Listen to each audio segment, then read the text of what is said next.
a while. And throughout the discussion, throughout the presentation, if you have any questions, anything pops to your mind, we will reserve ample time to have like a proper discussion afterwards.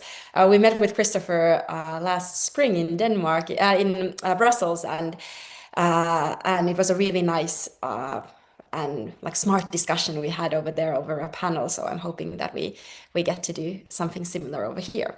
But before we get into that, AI as our multiple choice test. So thank you for the introduction. As mentioned, I'm a children's book author, illustrator, playground designer, and my role for the past decade has been about how to explain computers and computer science as a discipline to children who grow up in this world where computers are shrinking in size but growing in impact. So we've gone from this time in the 1960s where computers could fill entire rooms into this time when computers could fit into our backpacks to this time when they fit into our pockets, and slowly but surely they are disappearing everywhere around us.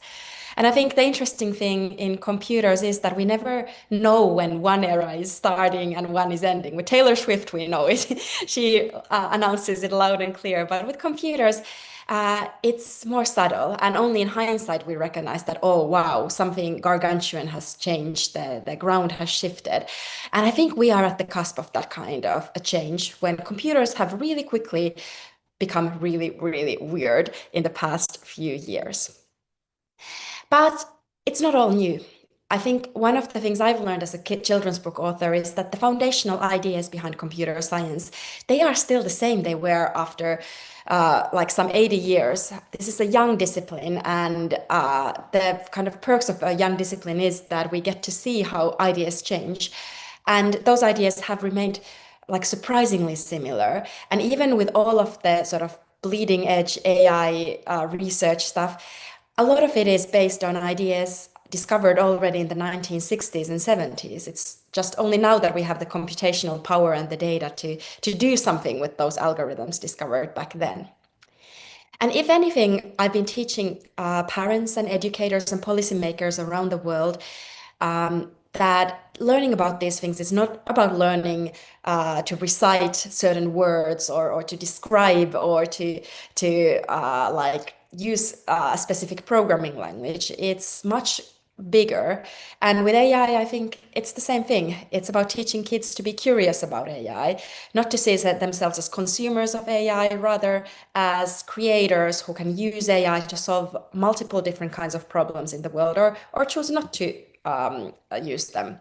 It's about offering kids a sense of fearlessness. With that, I mean the idea that they don't see AI as a black box, as something magic, rather as a practical tool again, or a creative tool to look into the world. And then finally, to keep having a sense of wonder when it comes to technology.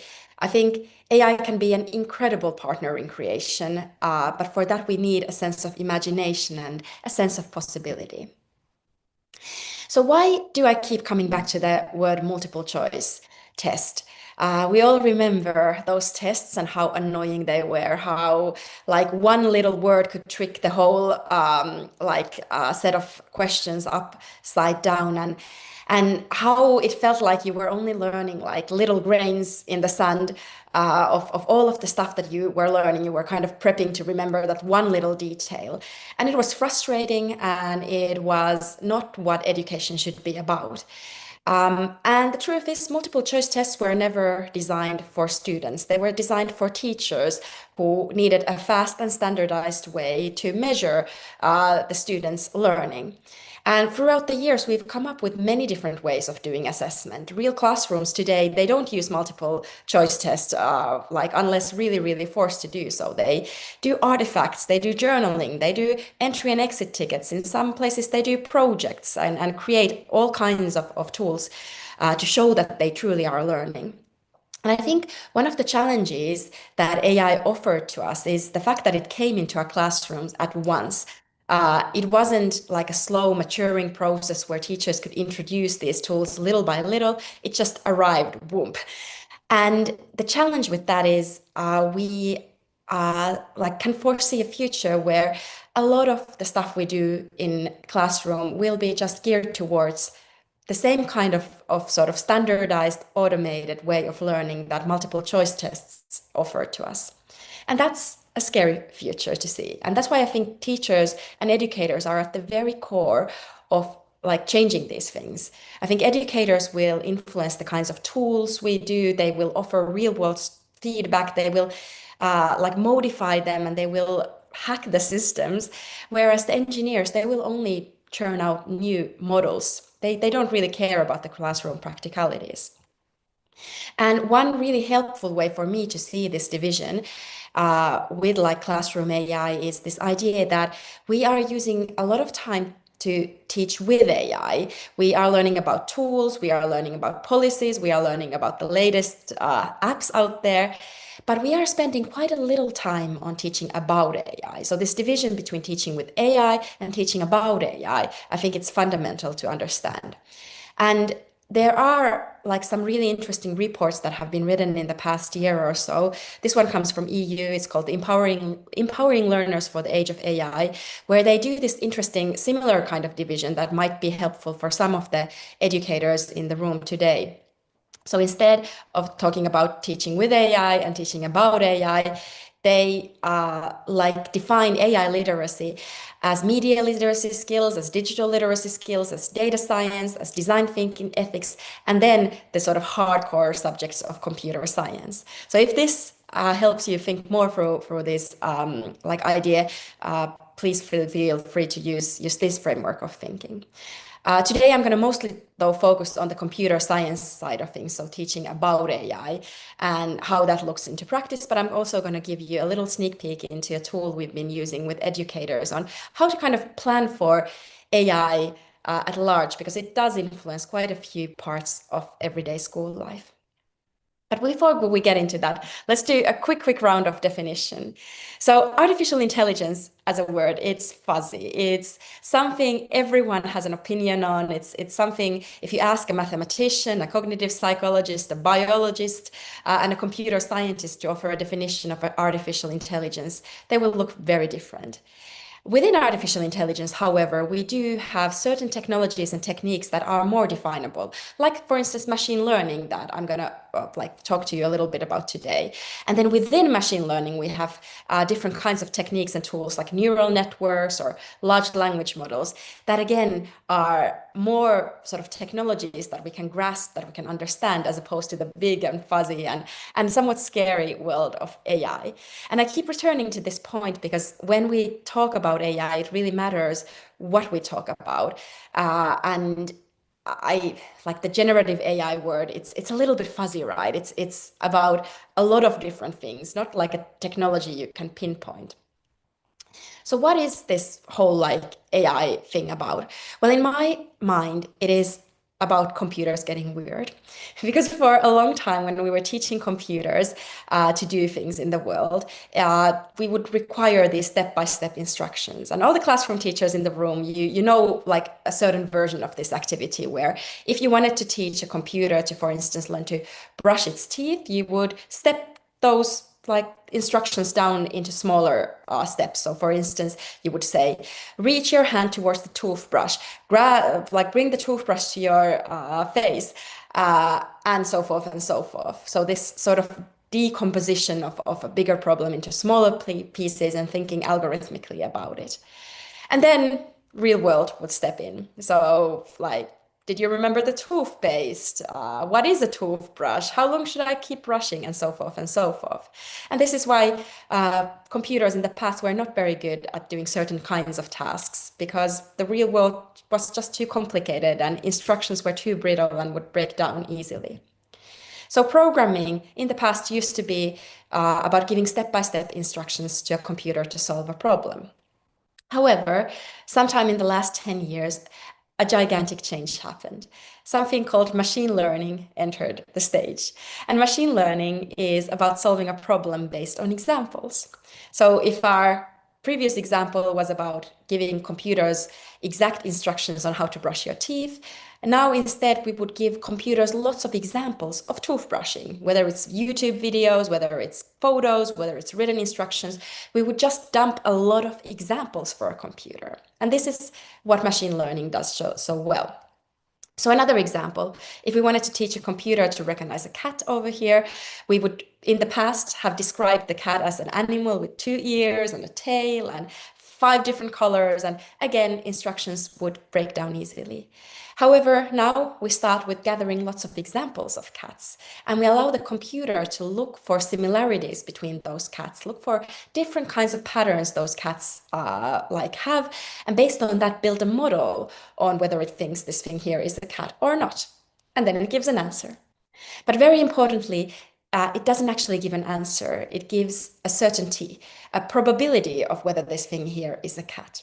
And when we look at this whole way machine learning functions, we can start to see that there's actually a lot of space for us humans in there. First of all, we need human curiosity.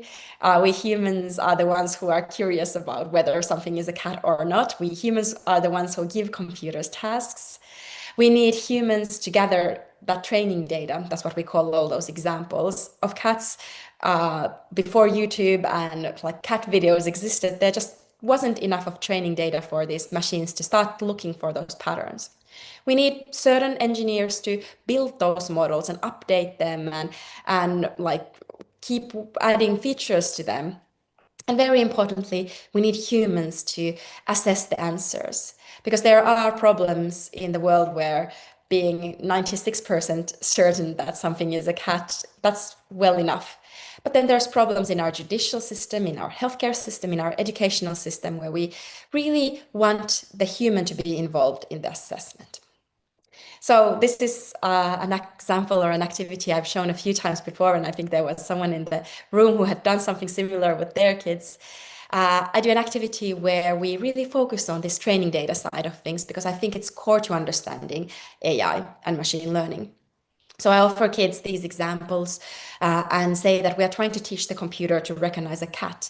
What kind of bias might the computer be getting out of only seeing these examples? And kids say that, oh, it wouldn't recognize a tabby cat, or it wouldn't recognize a cat with yellow eyes. So I tell them to add an example to the training data set. Then we look at teacups, and again, the kids start to brainstorm ideas. Oh, it wouldn't recognize a Japanese teacup because it doesn't have a handle, or it wouldn't recognize my grandmother's teacup because it has all kinds of flowers on it. And finally, we look at nurses, and we look at an AI machine learning system that is building a computer vision system to let all the nurses into the hospital. And I ask, what is the bias here? What might the computer not understand about being a nurse based on this training data set? And it takes the kids surprisingly long to realize that, wait a minute, not all nurses are women. And so they start to get this understanding of how AI machine learning systems can also include our own biases about the world. Our training data sets should be balanced in that sense. They also get to start doing their own training data sets. So here is a little girl who wanted to build a system that recognizes a unicorn, and she had really a tough time drawing the unicorn from every single side, also including the back side.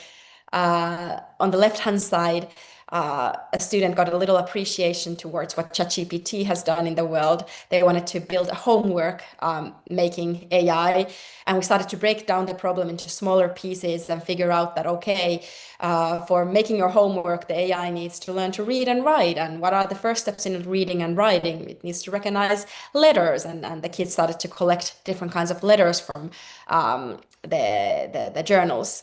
And this on the right-hand side, it's an example I love telling. It's a kid who wanted to create an AI machine learning system to recognize what a happy person looks like.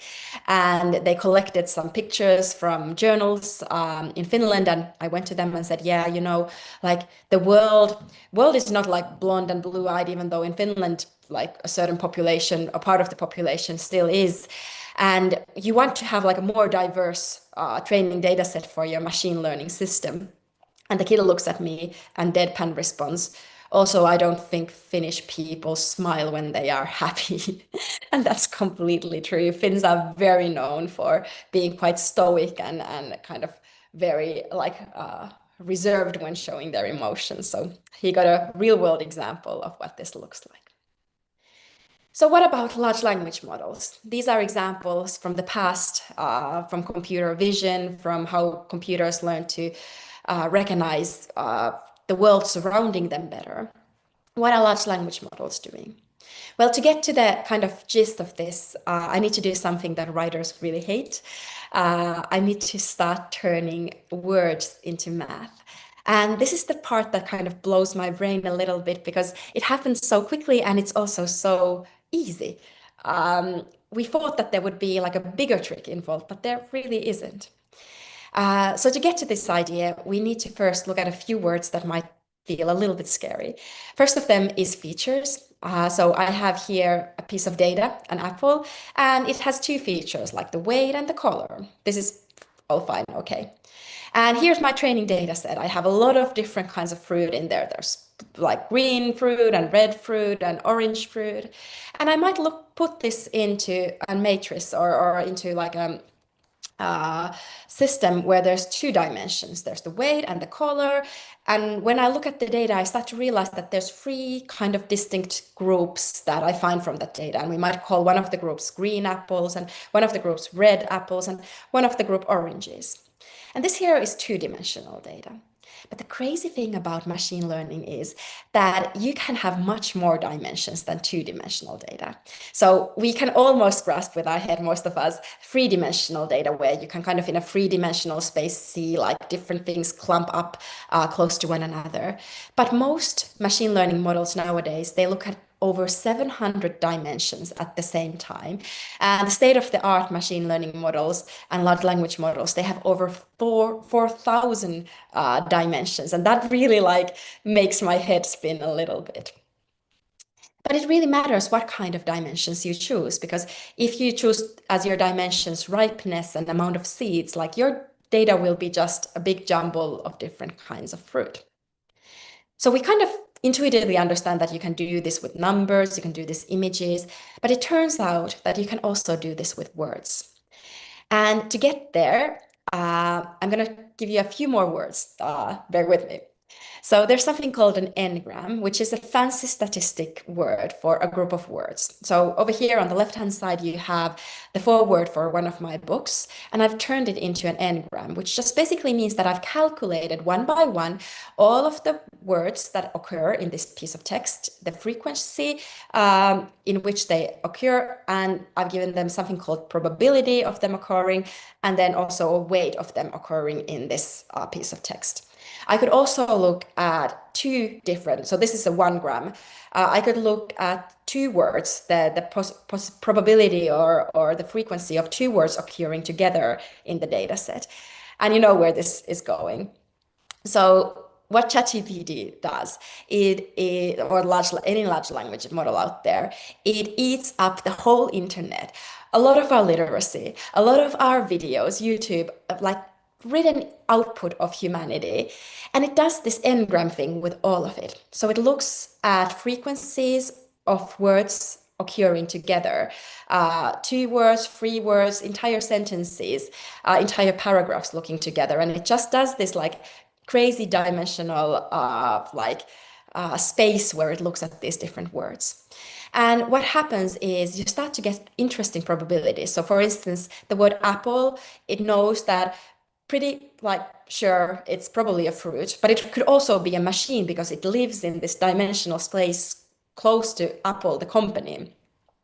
Robot is very unlikely to be a fruit, but it is very close to being a machine, and so forth and so forth.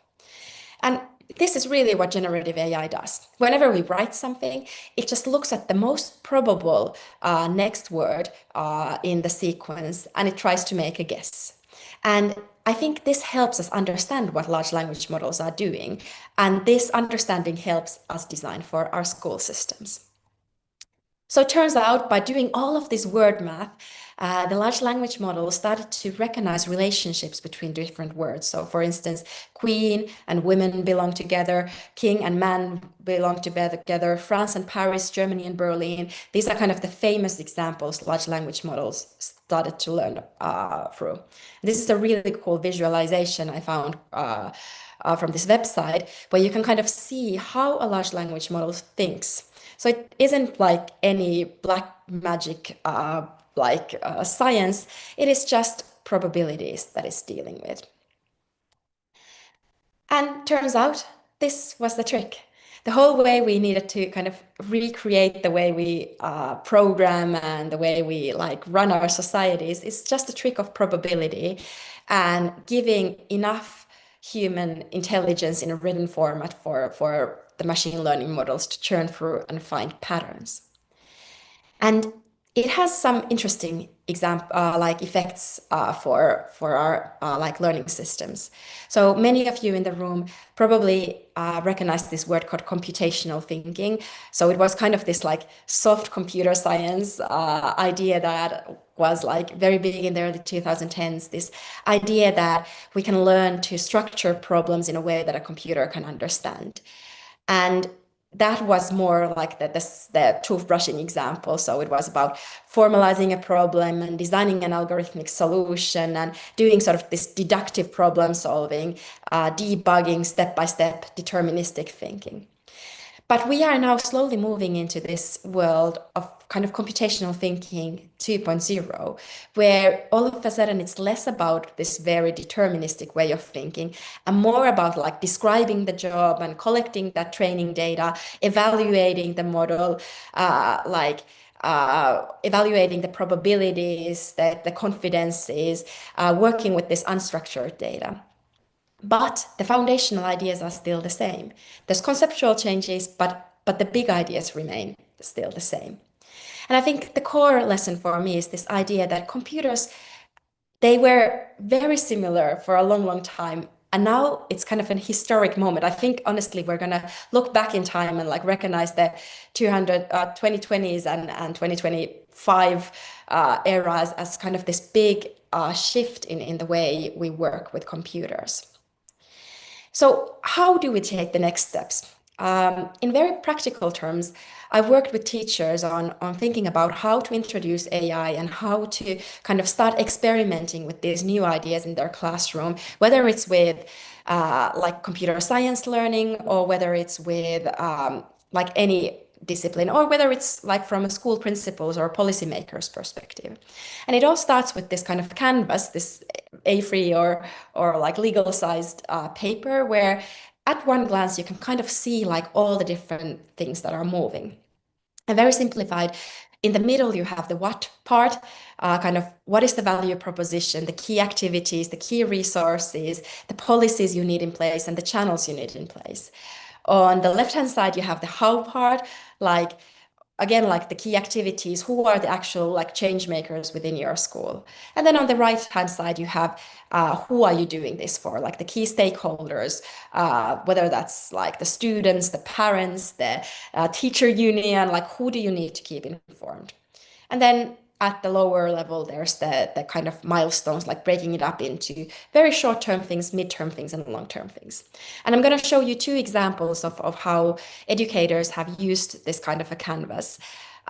So this was a teacher who was very, very focused on the idea that they want to build a school that where every teacher is an AI or media literacy teacher. This wasn't a teacher, actually, this was a principal or a school leader.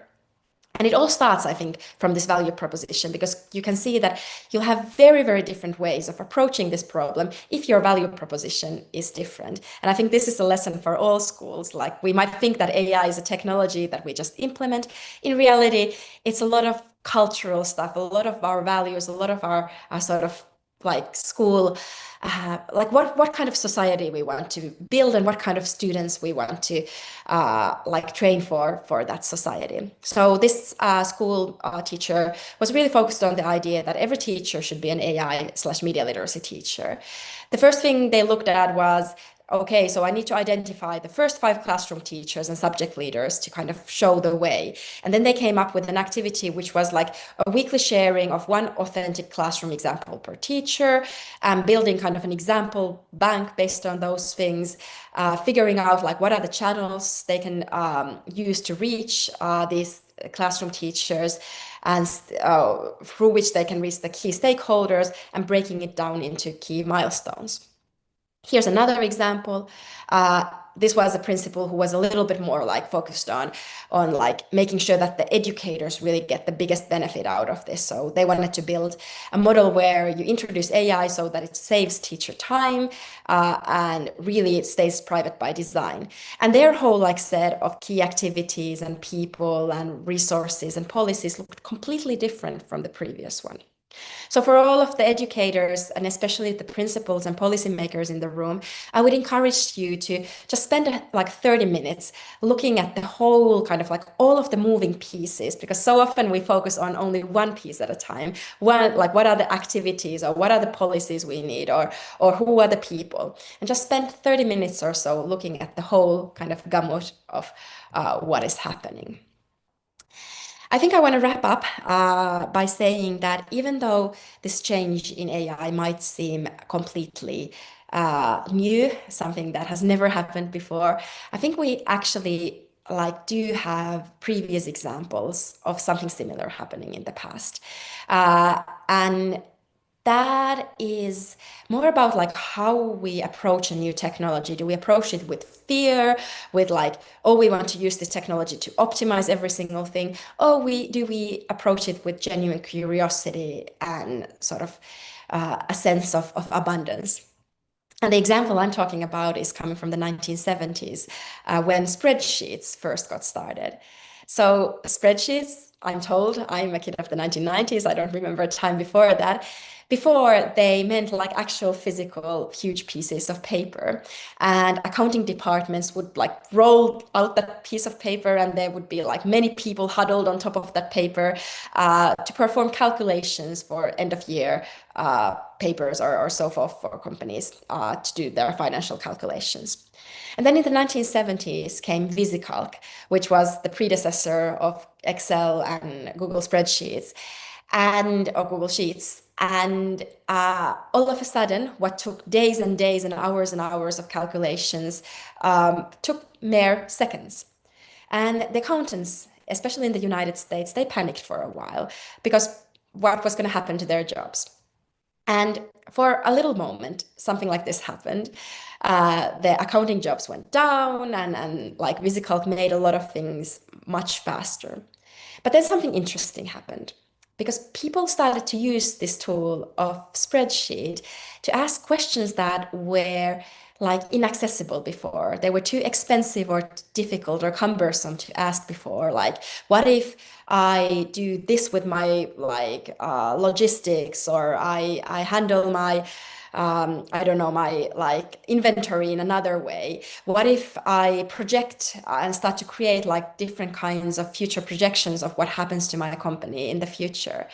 And it was the beginning of like management, accounting for managers, accounting, like financing. The modern financing field was born basically on this one piece of software. And this whole idea that we can ask a completely new kind of question with AI is something I would keep in my mind when I think about how to introduce AI into our classroom. Something that might have been impossible, too expensive, too difficult to do in the past, rather than only focusing on how do we optimize with this tool, how do we make it more effective, and how do we make stuff cheaper. What are the big new questions that we can boldly ask going forward? So I want to end kind of the presentation part here and open the floor for questions, and maybe a discussion first with Christopher, who has patiently been listening to the talk until this point. Hi, Christopher. Hello, and thank you very much. It was very interesting. It's the second time we get to have an exchange, either offline or physically, and it's still interesting. It's very interesting, and your take on AI and how to spread the knowledge and teach kids and adults about it is for me very interesting. I have a few questions before we open the floor. I think people are invited to just type in the questions as comments if they have any. So please do. But first, when I was a kid, I loved multiple choice tests, Oh, and interesting. and the reason was it made it easier. it made it much easier because I didn't necessarily have to do all my homework. And with AI, I can see this sort of the same thing. A lot of kids get to uh, make their homework more easy. As a kid, as you mentioned, one kid even wanted an AI to make all of his homework, which is understandable. But with your point here, I'm interested. Why do you think? And as I said, I was a lazy kid, so it wasn't a good thing. But why is it bad if kids are using AI to skip some steps in terms of learning about specific stuff? Or yeah, why is it bad? Why can it be a challenge or be seen Well, as I, bad I sometimes? I think learning is a cognitive muscle, and we all need to use that muscle in order for it to grow. And if we only learn for the sake of the test, we don't grow that muscle, whether it's like the test or by using a large language models to just like spew out like AI slop essay out there.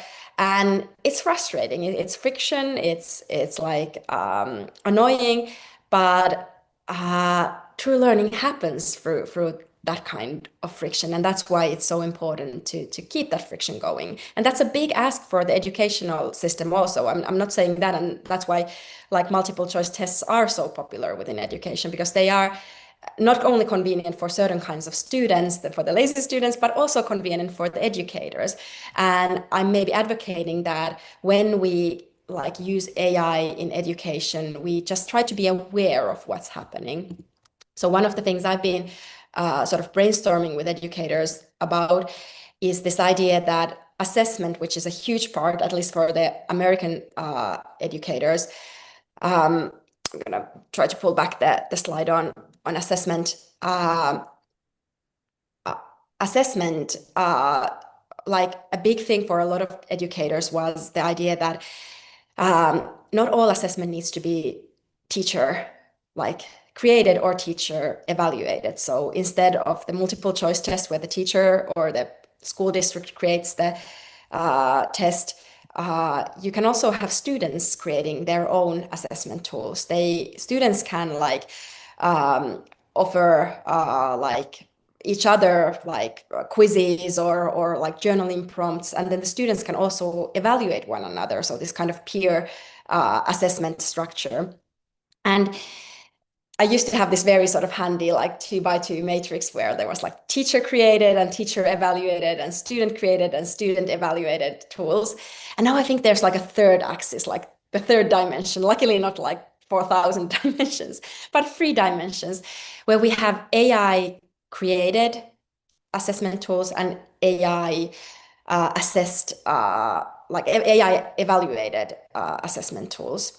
And it's up to the teachers, sort of pedagogical, like knowledge of their classroom to choose which quadrant they should be using. Should like they use the student, the teacher, or the AI in creating or evaluating the way they assess things. And that becomes complex and complicated, but that's why we have teachers. That's why we have all, like, that's why teachers go to university for so many years, that they have this knowledge and they have this background. And then AI can be a handy tool in like certain parts of that equation. I think one other interesting point, which was mentioned in the title for this webinar, is as you said, like if you give at least me when I was a kid, if you get the chance to do something more easy, you do it, but then you don't learn the lessons that you would have if you have gone the harder way, so to say. And I guess it's the same for music. For instance, like if back in the days I tried to learn to play drums, I'm still not great, still trying. But today I could just ask an AI to make me a drum beat if that's needed, or something similar. So, and one of your points I believe is that AI, or the use of these AI models, can challenge creativity. Would you Yeah, elaborate a bit on that? yeah. I think the challenge with a lot of the AI models right now is what I was trying to allude to when kind of going through the what is actually happening in an AI model. So if we think that an AI model is just this system that is looking for the most predictable next thing, we can like think of this like huge language space where in the very middle are the most boring, plain, predictable words that clump together. But then there's all the other space, like there's somewhere far beyond, there's like concepts that our heads can't really like grasp. There's ideas that don't exist in today's language at all, and that all exists, but we're kind of shut there in the middle in like whatever the Claude or ChatGPT decides is kind of the most predictable next thing. And I'm not saying that AI can't be a tool for creativity. I do think that it is. But in its current iteration, it is quite boring. And we all see that on LinkedIn. We all see that like in kind of the flavor or the way AI like structures its thinking. And I'm advocating that we just need to go beyond and we need to use this as a computational word math tool, like a way of exploring ideas that we couldn't explore otherwise. And that's the way for AI not to flatten our creativity, but to enhance it. Again, a very interesting point, and I guess that's also what you're appealing to by saying that we the way we teach kids or for that matter adults about AI is a broad. It's not only teaching about how to use it, but also teaching about it, like what are the consequences and what are the different aspects of using an AI actually, and how can you use it without necessarily flatten creativity or complexity? Yeah, I want to pull up the EU from this like OECD European Commission code.org file. So I feel like one of the challenges when we talk from educational perspective about AI is that we like tend to talk about the stuff that is somewhat like familiar to us. We like talk about digital literacy if we come from that background, and we talk about media literacy if we come from that background. And very easily the kind of the hardcore stuff, the computer science stuff feels frightening, the math and kind of the like world around that.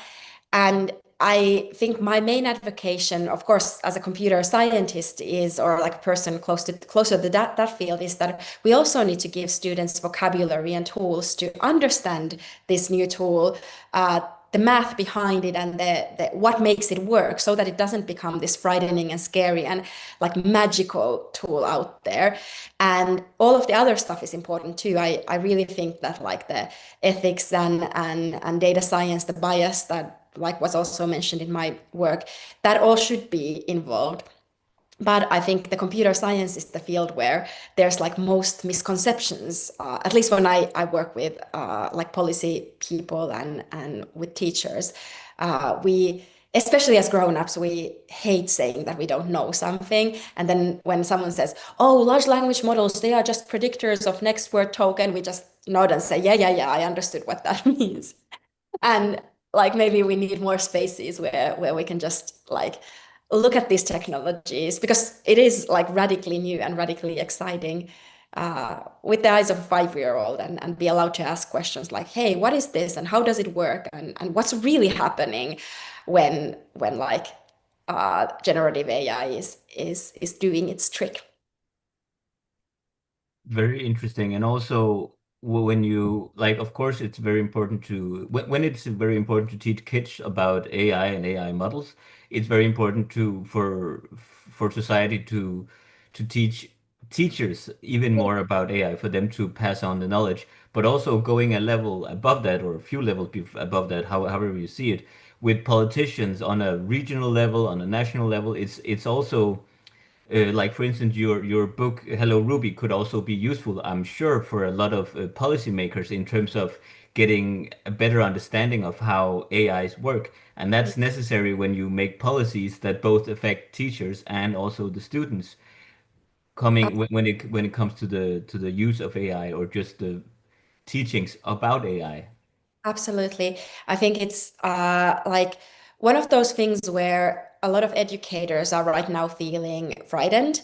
And fear is always like a feeling whenever I feel myself fear, I try to like step for a minute and like really like look at like what is like first of all who is making me afraid, because usually like fear is a good feeling for someone else. It's a very over like a feeling that takes over you.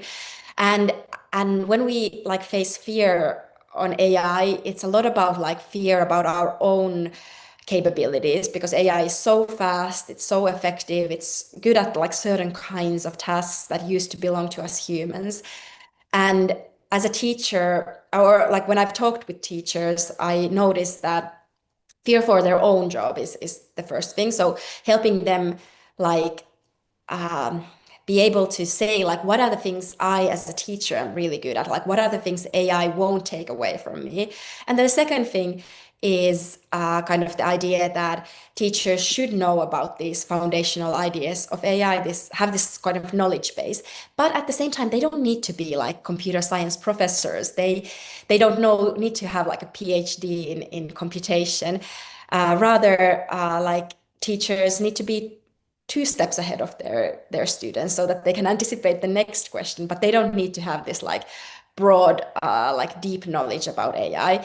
And this is always a question that makes the teachers a little bit like or a point that makes the teachers a little bit like queasy, because they say, oh, like but I should know. But no, at least in the European Union we have this example of like a multidisciplinary complex deep like subject we still teach, and that is global like climate change. The idea that a teacher can educate students about climate change without having a PhD in chemistry or in biology or in environmental sciences or economics, to that matter, is like a point towards the fact that teachers absolutely can teach AI. We're just still like creating the materials and kind of like figuring out what are the right things teachers should know about when it comes to AI. And that's where educators actually can be hugely helpful in sharing their learning and like joining webinars like this and also asking questions so we know what are the questions educators want to know. Speaking of questions, we have a question from the comments. Could you speak about the environmental impacts of AI, like water and land use? This is an area of fear for many people. I know, yeah. So I can, and at the same time, I'll say that, like, I'm not an expert in this topic, and I think the results are quite mixed right now. So I remember, like last year, there was the big round of titles of like how every single search query, like, uses like sparse natural resources. And at the same time, I read another story a few weeks back that said that, like, how many Netflix movies, like, it was like only a few Netflix movies that you had to watch in order to like power many, many hundreds of like questions on AI. And maybe in this case, like the verdict is still out there. I think the companies influence, of course, this question, and I would maybe should pay better attention to who is making the claims about either like environmental hurt or like being not so resource intensive. Um, but one thing that technology has a tendency of doing is becoming more effective. So once we've figured out something like how to jam transistors on a piece of like motherboard, we've become much, much, much better at jamming those transistors on a board, and they become much smaller. And I would imagine the same happens for AI's environmental effects as well. We will be better, and like that change will happen faster than the societal change, and it's like change in educational systems. I would that would be my like non-educated guess. But yeah, it's necessary with some optimism here, probably. So, and I think many people would agree also. We have another question. There are schools where the policy is to forbid the use of AI for students in primary and middle schools, not even teaching them how it works. What are your thoughts about those policies to Yeah. ban the use of AI? So I first of all, I hate banning anything. I think like once the technology is out in the world, we should be giving our students tools to understand it and observe it. And at the same time, I do recognize these questions quite a lot. So with the teachers, I like work with one of the most common questions is like, so I have like primary school aged kids, like what is an AI or a large language model they can use? Because ChatGPT is forbidden, or like Gemini is for certain aged kids. And I think like the service providers or tool providers will like figure this question out quite quickly because they recognize educational clients are important out there, and they will probably come out with like all kinds of education versions. The same thing happened for the Google tools or the Microsoft tools out there. So it's a matter of time. I think the larger question is like, what do I think about it? Um, a lot of my practices happen on like an unplugged level for a reason. So I don't use like screens. I use a lot of like crafts and paper. And I think it happens for a reason because when we are young, we understand the world very much through like physical, like touch, and being a part of the world. And we already spend a lot of time in front of the screens. And if there's any practical advice I would give is like maybe in a school where you're not like encouraged to use AI with your classroom, or like have students use AI themselves, maybe you can model it as a teacher. So you as a teacher like show the kids like what large language models can do, and then they as a group, like you as a kind of this multi intelligent, communal, group, use the AI with like the 25 or so little voices chiming in on questions. And that's a way of like showing the effects and what AI can do without actually going through the hassles of like, how do I register the students on these services? And what if they upload like personal information and all of that stuff? And that's again like why I brought up the canvas, because I think the policies schools need to implement, there's quite a lot of them, like just they need to write a lot of stuff. And luckily like large language models can help in writing all of this stuff, but someone still needs to make those decisions and make those calls. And I think banning is just like it's a panic reaction, and probably there will be more subtle like ways of approaching this. Like, for instance, that in the primary years, the students don't get to create their own accounts, but as like a teacher showcases or shows the technology for the students instead. For me, it was oh yeah. There's a total agreement from Santiago, Chile. Yes. So the approval and yeah, they agree worldwide. So that's good. Like speaking of the difference between using computers and also using in real life teachings when it comes to AI, could you just elaborate a bit on some of some of the experiences you have had Yeah, so with teaching in real life? Also, for instance, the playgrounds that are yeah, starting to pop up. I think the first in Finland was last year, the year yeah. before. So I yeah. think we spent the whole like second webinar on kind of the playground as a metaphor for building a community, and yeah, it's a playground, a computer themed playground in Helsinki, Ruoholahti, where students learn how computers work through like crawling and jumping and like running around, and they learn about algorithms, and they learn about like input output machines and data and stuff like that. And for the longest of times, I was thinking that, so what would an AI playground look like? And what if we built like a playground where students could like observe these kinds of ideas? Because it is a big shift in thinking, like I mentioned several times already. And I have here a little sneak peek for that. So I was thinking that maybe it could be like a playground where you would have like a neural network climber, some sort of like a climbing structure, because a lot of the neural networks, like they have these different weights, and you would like climb and show like how data moves through these different layers when like computers are recognizing things.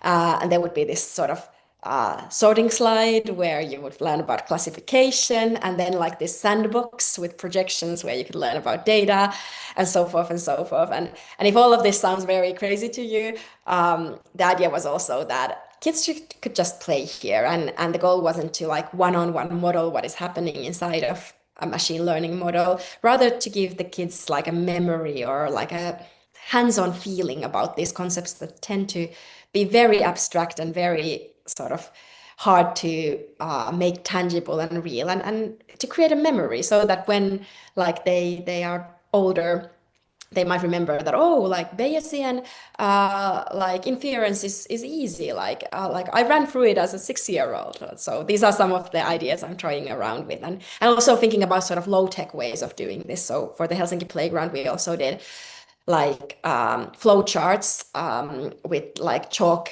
and this kind of hopscotch type of a jumping activity that any school can tomorrow draw on the ground. So I'm trying to figure out like what could that look for an AI, this kind of computational thinking 2.0 era, and how could we use like our physical environment to teach about AI in more practical terms. But hopefully I'll be able to share more on that like next year at some point.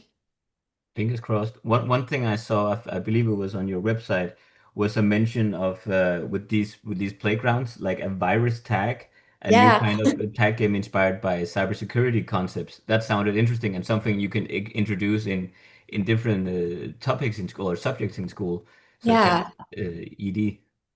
The virus tag is actually a really fun one because it got started from the students themselves, and they started to come up with ideas of like, so it's a tag your it game, but then the kids started to propose different kinds of like add-ons. So for instance, you could do like DDoS attack, which is denial of service attack, where like the server where the information is held is being bombarded by different kinds of requests, and it can't like reply. And the kids came up with a game around that, and then they made a phishing at like they just started brainstorming different ideas, and it was really, really fun to see. And yeah, I think like encryption and privacy would be a really cool playground also to learn about.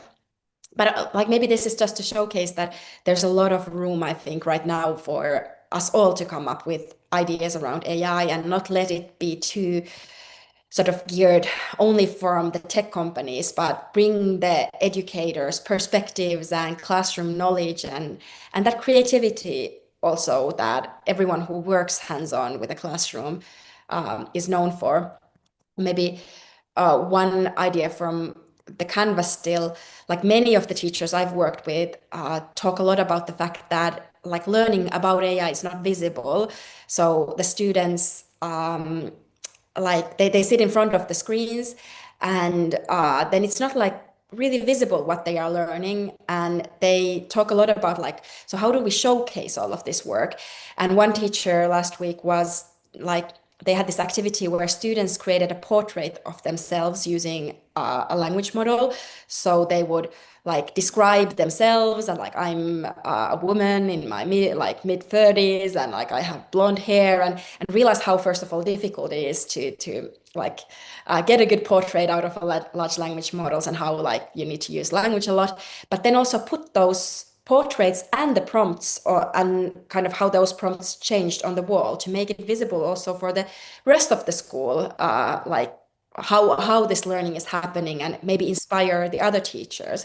So that was maybe the big takeaway also from like mapping this out, is figuring out like how do we make learning more visible and showcase our thinking. We have a question more from the audience. Sorry. Can you speak a bit more about the appropriate age to introduce technology to kids in and outside of school, and the journey you would encourage parents and teachers to take in order for kids to be more conscious and autonomous about how to use technology in a positive way? I love it. I love how like we spoke about this earlier, and I said that, oh, there's gonna be questions for sure. So thank you for the audience already on the great questions.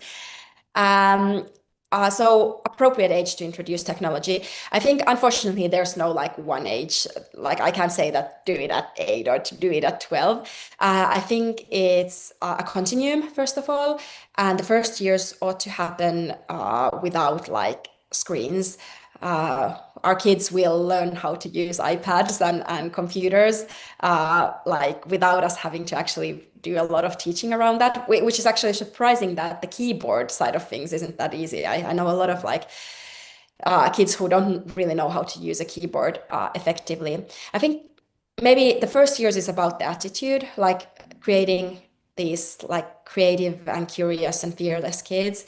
Then it's more about the sort of practices, like the skills, like perseverance and being um, like learning together and like recognizing what like that frustration that we talked about.